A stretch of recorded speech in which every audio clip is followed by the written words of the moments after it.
শ্রাবণ মাস ইলিশে ভরা মৌসুম, কিন্তু বর্ষার এক মাস অতিবাহিত হওয়ার পরেও নদীতে জেলেদের জালে দেখা মিলছে না কাঙ্ক্ষিত ইলিশের। প্রতিদিন মেঘনা ও তেঁতুলিয়া নদীতে হাজার হাজার জাল ফেলে ইলিশ ছাড়াই ফিরছেন জেলেরা। গুটি কয়েক যে মাছ ধরা পড়ছে তা দিয়ে ট্রলারের ইঞ্জিনের জ্বালানি তেলের দামসহ অন্যান্য খরচও ঠিকমতো ওঠে না। ভরা মৌসুমেও ইলিশ সংকটের কারণে দুশ্চিন্তায় দিন পার করছেন জেলেরা। আমরা তো মানুষ, আমরা তো সংসার আছে, মা বাবা আছে, ছেলে সন্তান আছে।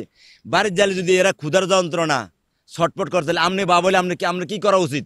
ক্ষুধার ধারণা ফলান বাড়িতে না ঢাকতে হয় নদীর যাই।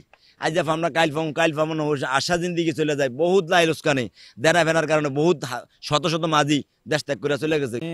আজকে অনেকদিন ধরেই তো 4-6 মাস হয়ে গেছে নদীতে কোনো মাছ টাছ পড়ে না। নদীর যাইলে মনে হয় 2,000, 5,000, 7,000, 10,000 টাকার বাজার নিয়ে যায়। যাইলে যেমন 1,500 টাকা 2,000 টাকার মাছ পাই, এদিকেও না ওইদিকেও না। নদীতে মাছ না থাকায় পরিবার পরিজন নিয়ে দুর্ভোগের শেষ নেই। ধার দেনা করে ইলিশ মাছ সংগ্রহ করতে গিয়ে নদীতে মাছ না পাওয়ায় ঋণগ্রস্ত হয়ে পড়েছেন বললেন জেলেরা। তাই অভাবের কারণে ধীরে ধীরে পেশা পরিবর্তন করছেন তারা। যারা জেলেরা আছে তারা যে কত কষ্টতে এবার আছে তারাই বুঝতে পারবো, এছাড়া কেউ বুঝতে পারবো না। আমরা এমনি চলি আর রোডে গাড়ে সমাজে, কিন্তু বিতর্কভাবে আমাকে পরিস্থিতি জানামো এরকম কোনো আমার পাশে কোনো লোক নাই।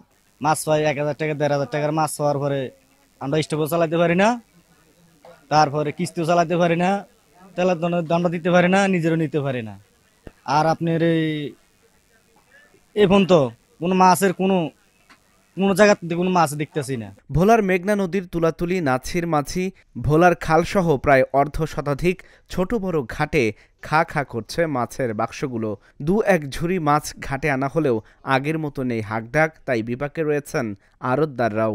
নদীতে কোনো মাছ নাই, বেশিরভাগ জেলে ডাকা চলে গেছে। আমরা এখন এই ব্যবসা থুয়া যাওয়ার মতো পরিস্থিতি। আমাকে নদীতে কোনো মাছ বলতে নাই। আজকে 3-4 মাস ধরে জাইলারা সব এক এক করে সব চলে যাইতেছে। এই সমস্ত জায়গা তো যায় মাছ পাইতে আসে না। দেখা গেলো একটা খেয়া পায় 2টা 1টা 3টা আরো মাছ পায়। দেশের তো বরফ লইয়া যায়, বাজার লইয়া যায়, এতে জেলে আরো দেন হয়ে যায়। আমাগুলোকেও মাছ আনতে না, জেলেরাও পায় না। না পাওয়ার কারণে দেশ মনে করেন বেটারা বেকার ঘুরতে আসে। মোহনায় পলিপরে ভরাট হওয়ায় নাব্যতা সংকট দেখা দিয়েছে। এতে পানির গভীরতাও কমে এসেছে, যার কারণে নদীতে ইলিশ সংকট দেখা দিয়েছে বললেন এই কর্মকর্তা। এবার বৃষ্টি দেরিতে আসছে, এটা একটা সমস্যা। আর একটা বিষয় হচ্ছে যে এখন বৃষ্টি শুরু হয়েছে, আশা করছি ইলিশ প্রত্যাশিত আহরণ হবে। কিন্তু আমাদের আরেকটি বড় সমস্যা, সেটা হচ্ছে যে আমাদের যে মোহনা আছে, এই মোহনায় কিন্তু পলি পরে ভরাট হয়ে গিয়েছে, যার কারণে নাব্যতা সংকট আছে। যার কারণেই কিন্তু পানির গভীরতা কম হওয়ার কারণে ইলিশের অভিপ্রায়টা খুবই ব্যাহত হচ্ছে। তো আমরা প্রত্যাশা করছি এই জুলাই মাসে আমাদের সামনে যে পূর্ণিমা এবং অমাবস্যার গুণ আছে, এই পূর্ণিমার গুণ থেকেই বৃষ্টিপাতের পাশাপাশি উপরের ঢলও আসবে এবং আমাদের পানির গভীরতা বৃদ্ধি পাবে এবং ইলিশের অভিপ্রায়ণ ঘটবে এবং আমাদের জেলেদের ঝাঁকে ঝাঁকে ইলিশ মাছ ধরা পড়বে। গত বছর ভোলায় ইলিশ আহরণের লক্ষ্যমাত্রা 1,85,000 মেট্রিক টন নির্ধারণ করা হলেও এবছর তা কমে 1,80,000 মেট্রিক টনে এসে দাঁড়িয়েছে। Dhaka channel news desk.